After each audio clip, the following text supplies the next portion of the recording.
So now we're in Mark 16. This is the final chapter of Mark. But I wanted, before we talk about Mark 16, which is really exciting, it's a really exciting chapter because this is when Jesus raises from the dead. But I want to go back to Mark 15 and highlight something that's really brief.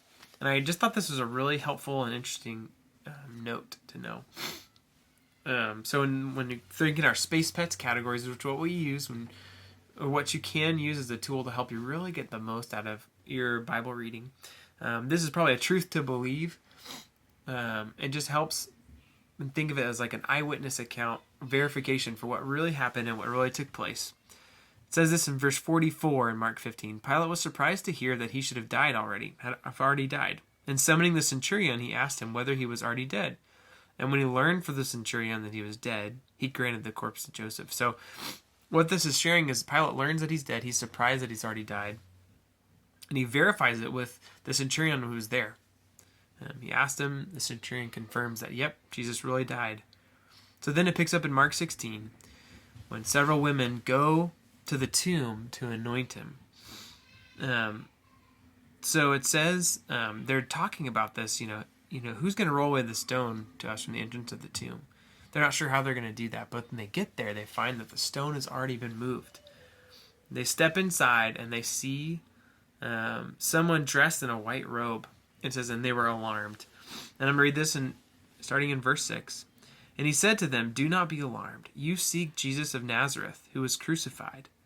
He has risen. He is not here. See the place where they laid him. But go, tell his disciples and Peter that he is going before you to Galilee. There you will see him, just as he told you. And then it says their response is really interesting. And they went out and fled from the tomb, for trembling and astonishment had seized them. And they said nothing to anyone, for they were afraid. But I want to point out this verse, and this is just very exciting and make such a difference for us, which is in verse 6. It says, you seek Jesus of Nazareth, who was crucified. He has risen. He is not here. And this truth, which is recorded here in Mark, but over and over again it's recorded in the rest of the Gospels, but it really does make just all the difference in the world, the fact that Jesus really did rise from the dead.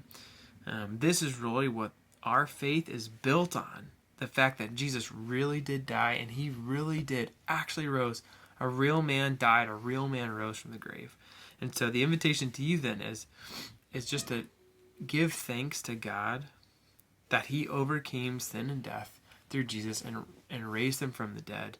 And just as Jesus was raised from the dead, we too can experience new life, which is just such an incredible promise. All right. Let that be an encouragement to you. And I pray that you give thanks to God for that truth today.